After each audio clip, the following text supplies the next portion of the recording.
Selamat siang, Assalamualaikum warahmatullahi wabarakatuh. Bertemu lagi dengan Pak Septa. Kali ini di semester 2 kelas 10.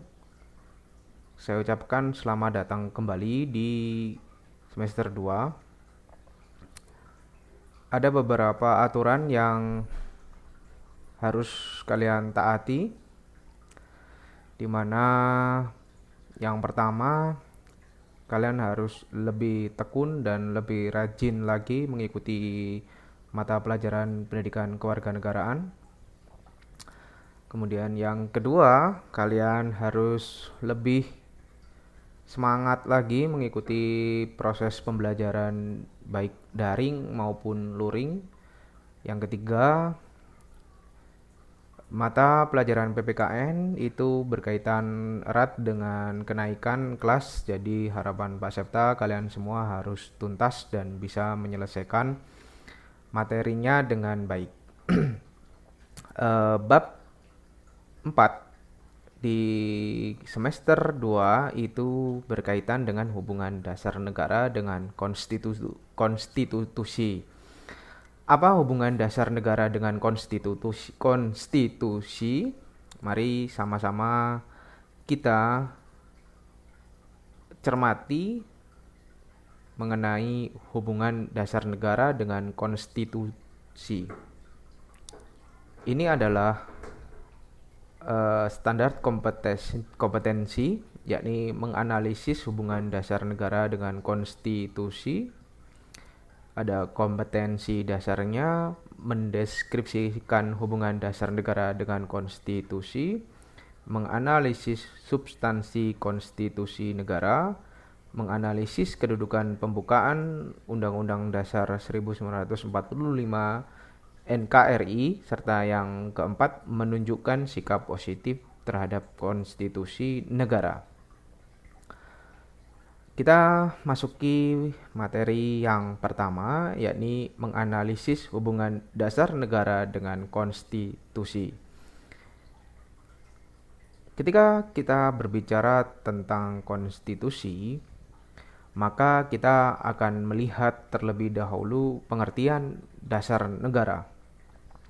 Dasar negara merupakan pedoman dalam mengatur kegiatan penyelenggaraan ketatanegaraan yang mencakup berbagai bidang kehidupan.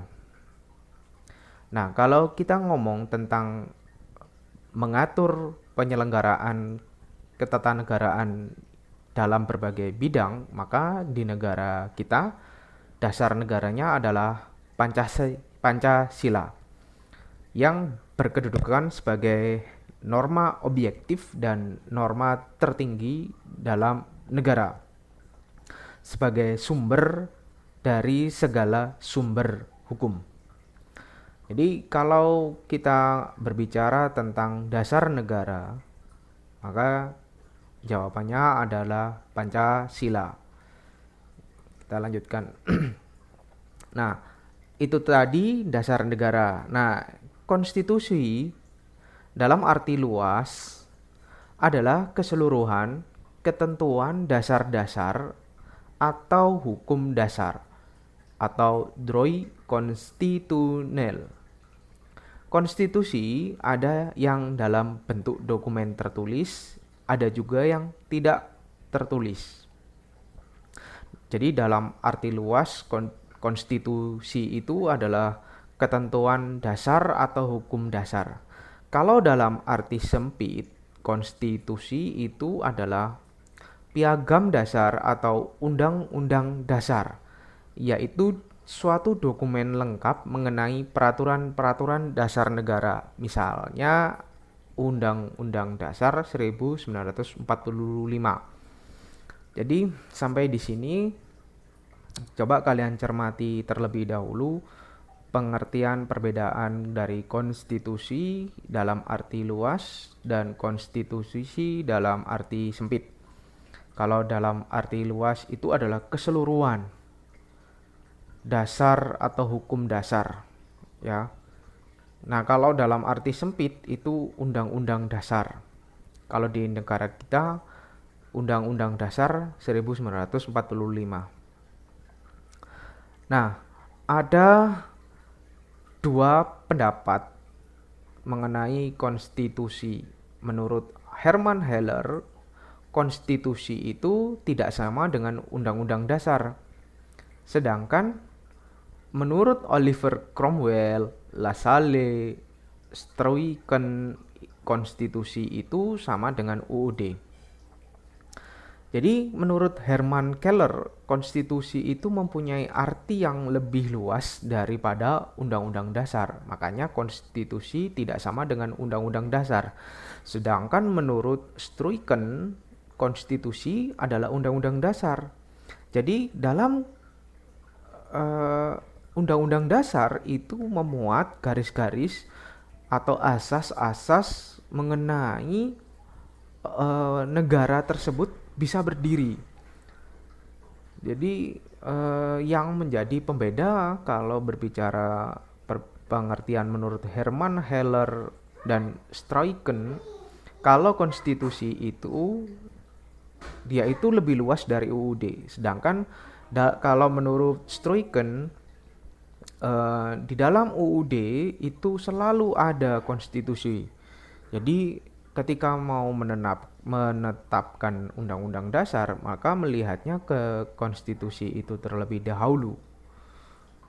Nah, menurut Oliver Cromwell tadi ya, undang-undang sebagai instrument of government berarti bahwa undang-undang dibuat sebagai pegangan untuk pemerintah.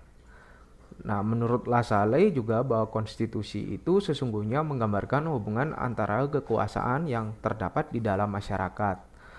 Menurut Ware, konstitusi itu dibagi menjadi dua, konstitusi yang semata-mata berbicara sebagai naskah hukum.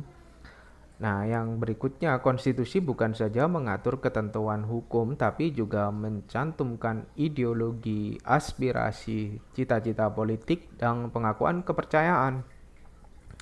Jadi menurut Ware itu ada dua hal di mana konstitusi sebagai naskah hukum, tetapi juga dia itu ada ideologi, aspirasi, cita-cita politik di dalam masyarakat, gitu.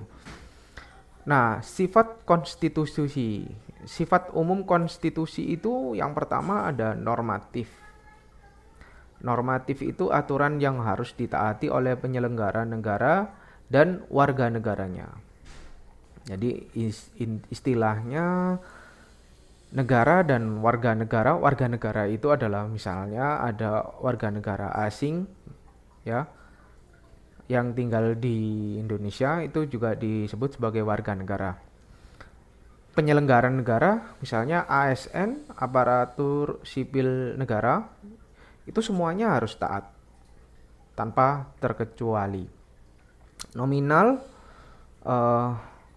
ada pasal-pasal yang ditetapkan dalam undang-undang dasar di mana itu digunakan oleh penguasa atau yang menjalankan pemerintahan untuk mengatur negaranya.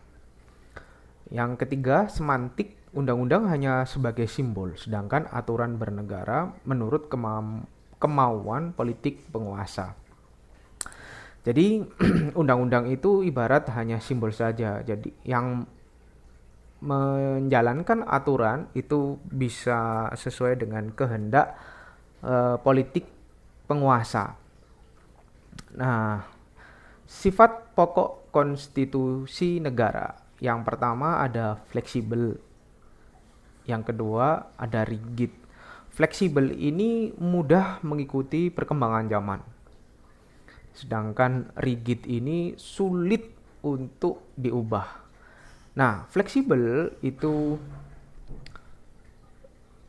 contoh negaranya adalah Inggris dan Selandia Baru. Sedangkan yang rigid ini Amerika, Kanada, Jerman, dan Indonesia.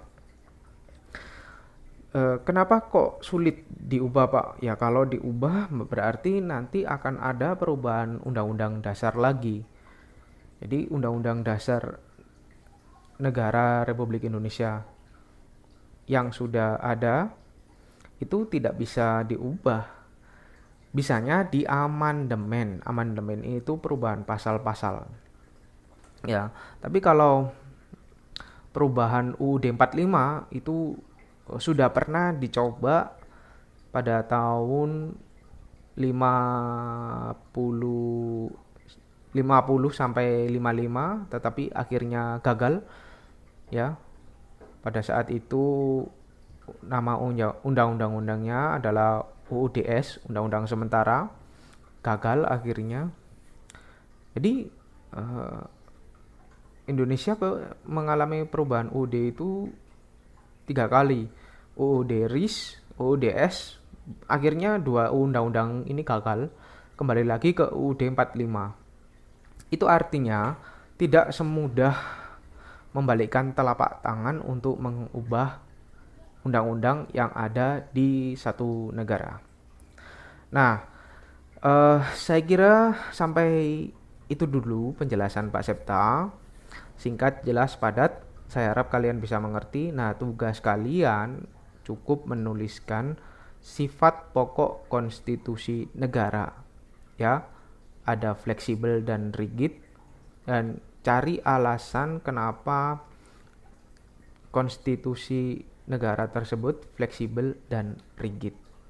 Sampai di sini dulu pertemuan hari ini. Saya akhiri. Selamat siang. Assalamualaikum warahmatullahi wabarakatuh.